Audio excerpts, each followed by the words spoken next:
미중 그 속에서 윤석열 정부의 외교 안보 정책이 결국 미국 중심으로 가는 거잖아요. 이번에 한중 정상회담은 있었지만 거기에서도 사실상 어떤 지금 이제 한밀 체제 이 부분들을 오히려 드러낸 거에 불과한 거 아니냐 이런 말도 있고 한데 윤석열 정부의 외교 안보 남북 관계 여기에 대해서 한 말씀 제가 좀 할게요. 이 부분에 대해서 저는 좌파 진영이 사고를 바꿔야 된다고 봅니다. 예. 지금 이제 우크라이나 전쟁 이후에 솔직히 말하면 전 세계적 구도가 그야말로 다 깨져가고 있어요. 그래서 과거에 중국이 어쨌든 합리적인 국가로 존재하지 않을까라는 부분이 시진핑 3년이 가면서 중국이라는 나라가 정상적인 국가로 존재할 수 없다. 지금 러시아의 푸틴이 보이고 있는 행태 이런 부분들을 한국의 좌파 진영이 환상을 가지고 대하다가는요. 저는 국민들한테 나중에 버림받을 수도 있다고 봅니다. 그래서 결국은 점점 중국과 러시아가 권위주의적인 독재 국가로서의 자신의 정체성을 드러내고 있는 상황에서 지금 보면 10월 달에 중국이 북한에 쌀 99억 원의 지시를 줬다잖아요. 물줄을 인정한 거죠. 거기에다가 지금 유엔 안보리에서 러시아하고 중국이 북한에 대해서 거부권을 행사했고 또 러시아가 북한에 밀가루 주고 있다지 않습니까? 철로로 실어 날았대요. 그래서 오늘날 북한이 저렇게 미사일과 핵을 쏘고 있는 문제에 대해서 끝없이 한국의 이 좌파 진영이나 민주당이 그걸 옹호하는 쪽으로 간다. 그리고 중국이 마치 북한 문제에 어떤 그 해결을 할 수 있을 그런 어떤 제어 역할을 한다는 건 이제 끝났단 말입니다. 그러면 이런 부분에서 앞으로 안보 위기가 아마 구체적으로 한국에도 나타날 거예요. 이제 북한이 어떤 형태로든 도발을 하지 한국 도발 안 하겠습니까? 그럼 그것이 과연 윤 정권과 미국 때문에 도발이 되었다라는 그 야당이나 이 좌파 진영의 주장이 먹혀들 수 있겠는가? 그래서 지금 북한이 자의적 차원에 넘어서서 싸대고 있는 거 아닙니까? 그래서 이런 부분에 대해서 패러다임을 한국의 좌파 진영이나 민주당이 바꾸지 못하면요. 지금 젊은 사람들 같은 경우에 굉장히 이런 시각에서는 이 뭐랄까 부정적인 어떤 느낌을 받는 게 있는데 이걸 이제는 한번 생각을 잘 해봐야 될 타이밍이 됐다. 저는 그렇게 보고 있습니다. 그래서 뭐 어떻게 해야 된다는 겁니까? 그래서 제가 봤을 때 미국은 이 한국의 좌파나 민주당이 이건 무조건 뭐 해로운 거고 미국과 가까이 하면 나쁜 거다. 중국하고 러시아하고도 가까이 지내고 근거리로 이렇게 가야 된다는 이런 시각을 바꾸고 그건 냉전 시각이죠. 이제는 다시 신냉전이 되어버렸다는 거죠. 네. 신냉전이. 신냉전에 대해서 적응을 해야 된다는 거죠. 러시아하고 중국은 안 바뀐다. 점점 갈수록 독재 국가로 가서 붕괴될 거다. 저는 그렇게 보고 있어요. 저도 그 지금 황 소장님 말씀하고 좀 상당히 좀 맥이 닿아 있는 말인데 저는 사실 지금 이 우리 한반도를 둘러싼 여러 가지 그 지금 외교 안보 현황 자체 그러니까 뭡니까 일종의 환경 자체가 완전히 바뀌고 있는데 저는 이 황준원 이야기했던 조선 책략에 나오는 말을 저는 약간 조금 이렇게 말을 비틀어서 이야기하면 설북 첫 번째 북한은 적극적으로 설득할 필요가 있다. 그러니까 지금 북한이 상당히 나름대로 도발을 많이 하고 있지만 그런 측면에서 본다고 한다면 어제 그 뭡니까 이 그 세미나에서 나왔던 그러니까 지금 정부가 주최했던 세미나 같은 담대한 구상과 관련해서 단계적 조치 이행 때마다 소위 말해 당근을 주겠다는 이야기.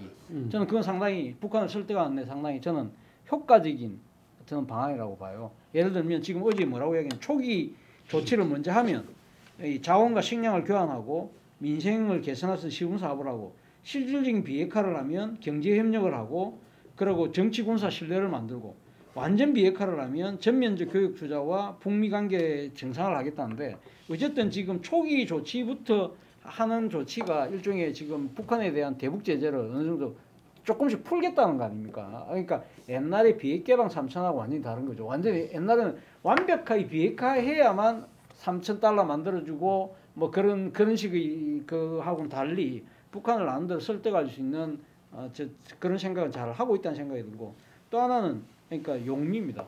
미국을 적극적으로 이용하자는 거죠. 미국이 지금 실체가 분명히 있는 거지 않습니까? 그렇다고 한다면 미국하고는 상당히 그러니까 미국의 여러 가지 군사적인 이 자원들을 통해서 확장 억제, 더 나아가서는 통합 억제 같은 걸 통해서 북한의 도발을 무력화시키는 그러니까 진짜 북한이 핵 개발하고 미사일 개발하는 것 자체가 별로 소용이 없다는 부분을 분명히 보여줄 필요가 있는데 그걸 미국의 힘을 그러니까 이용할 필요가 있고 저는 일본하고 적극적으로 연대할 필요가 있다. 일본하고 군사 동맹까지는 아니라 하더라도 이 지금 현재 북한의 도발에 대해서 소위 정보 교류나 이런 부분들은 필요하다. 그리고 중국에서는 저는 등중이라고 생각해요. 그러니까 이거 지금 뭡니까 이 동등하다 할 때 등 있잖아요. 그러니까 중국한테도 조금 이제는 말을 할 말은 할 필요가 있다. 그래서 중국한테 왜 우리가 미국하고 지낼 수밖에 없느냐? 우리 한미 동맹 없으면 우리 죽는다. 우리 생존에 달린 문제다. 북한 핵 문제도 마찬가지고 니네들이 가면 지렛대 역할 제대로 해라. 저는 그래서 중국한테 이 지금 그동안에 너무 이렇게 경도된 듯한 그러한 모습들보다는 이 등자가 또 등거리 할 때 등자도 될 수 있는 거거든요. 어느 정도 관계를 그러니까 안보와 경제의 균형을 잡는 그런 게 필요하다. 그러니까 러시아는 신릅니다. 아주 신중하게 그러니까 러시아하고는 관계를 만들어갈 필요가 있다.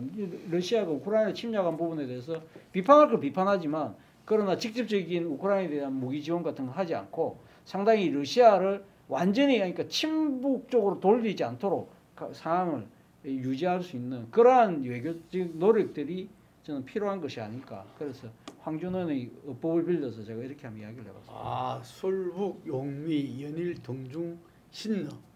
예. 이 권영세 장관한테 통일부 장관한테 전달하도록 하겠습니다. 뭐 비슷한 의견인데 최근 남북 문제는 그 어느 때보다도 상당히 그 변동성이 커져 있다. 과거에 뭐 육자회담과 같은 그런 틀도 이제는 작동하기가 어렵고 특히 그 미국은 기본적으로 북한에 대해서 정책이 일관되게 규제 정책으로서의 정책이 이어졌고 우리 윤석열 정부가 들어서면서 그 기조는 더 강화될 것이다. 미중 간의 디커플링도 계속 더 강화될 것이고 중국의 북한에 대한 어떤 그 북핵과 관련된 레버리지 역할도 이제는 더 이상 이제 한계에 왔다는 것도 다 드러났고 이래 되면은 결국은 어떻게 되느냐 이 지금 러시아하고 북한이 이 중국이 북한에 대해서 핵 문제 관련해서 실질적인 영향을 행사할 수 없는 상태에서 규제의 이 효과는 감압할수록 더 커지는 상황으로 이어지면은 결국은 이 남북 그리고 북미 간의 협상의 여지는 점점 더 커진다. 지금 겉으로 드러나는 이 남북 간의 어떤 험악한 상황과는 또 별건으로 진행될 여지가 더 커진다. 이렇게 놓고 본다면은 과거의 어떤 그 틀로서 접근하기보다는 이런 변화된 국제적 질서를 두고서 좀 더 이 주도적으로 대응해 나가는 게 맞다. 그래서 뭐 이게 그 민주당 쪽에서 윤석열 정부를 비판하는 그런 틀이 지금 뭐라고 하나 경제는 중국, 안보는 미국 이런 그런 틀이 이제는 더 이상 작동되지 않는 상황으로 왔다. 뭐 저는 그래 봐요. 근데 지금 이 탄도 미사일 뭐 IBRM 뭐 SLB 엄청나게 쐈잖아요. 그거 다 합하면 어느 정도 돈으로 따지자면은 지금 올해 쏜 것만 예.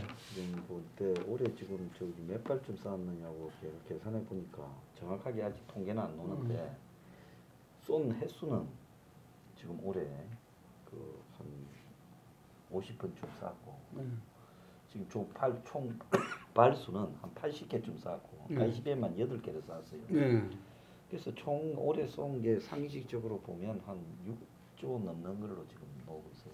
6조 넘는 걸로. 근데 이제 물론 북한식의 그 가치로 보면 싸게 만드니까. 근데 싸게 만드는 걸 감안해서 그 정도인데. 그래서 북한이 저 정도를 쏘는 저런 영향을 가지고 있으면 우리가 알지 못하는 것보다 더 많이 진전이 돼 있을 거다.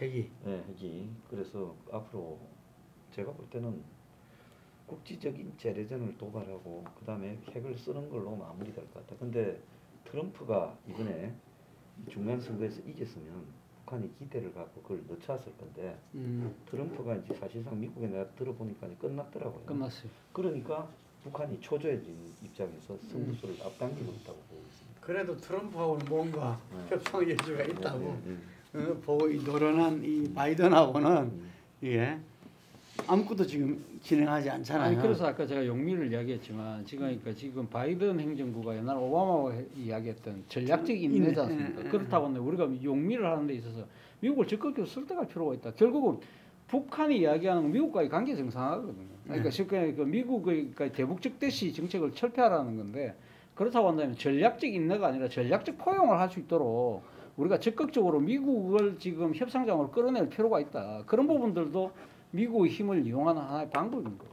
그런 측면에서 본다고 한다면 그냥 미국의 그러니까 군사력, 그러니까 지금 뭐 핵우산 이것만 의존할 거냐. 미국의 외교력도 좀 빌리자는 거죠.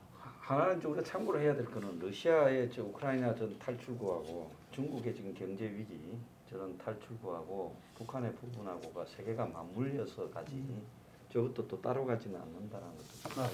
그건 맞는 얘기죠. 정말 우리 북핵 문제에서도 미국이 뭐 제일 중요하지 않을 수 없는 거죠.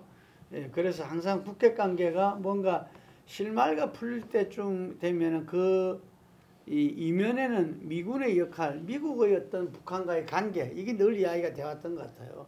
그래서 주한미군을 갖다가 김정일도 인정했다. 그러면은 뭐 그때 나왔던 이야기가 오히려 북이 자기들이 친미 정권 될 수도 있다. 그래서 중국과의 관계에서 오히려 그 중심이 자기들이 균형을 잡아줄 수도 있다. 뭐 이런 이야기도 있고 그랬는데 그래서 그 중국과의 관계에서 한미동맹은 우리의 그 생존 수단이다 이해해라 뭐 이런 부분도 있지만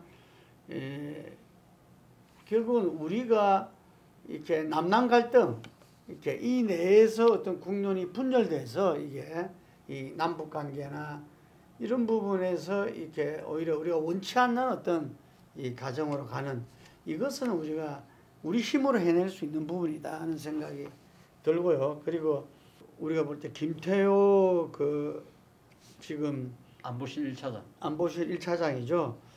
상당히 우리 이 대한민국 통일에서 상당히 문제 있는 사람 아닌가 봤는데 이번에 발표한 건 상당히 나름대로 건설적인 안을 발표했어요. 네, 저는 좀. 네. 그래서 권영세 장관도 상당히 자기도 이렇게 뭔가 기여하려고 하는 이런 모습이 보였고 우리가 기존에 했던 단계론을 갖다가 좀 이렇게 좀 구체화 시켜 놓은 거이지 않나 생각을 듭니다. 그럼에도 불구하고 북의 자기들의 어떤 생존 최고의 어떤 생존권으로 가는 핵의 어떤 점차적인 발전 그리고 그것을 무게하겠다는 그 부분에 대해서는 온 국민이 지금 다시금 다 불안감을 가질 수 전쟁이 끝났다 했다가 아니었다가 또 끝난 줄 알았다가 지금은 전부 다 불안감이 쫙 깔려 있는 것 같아요 이게.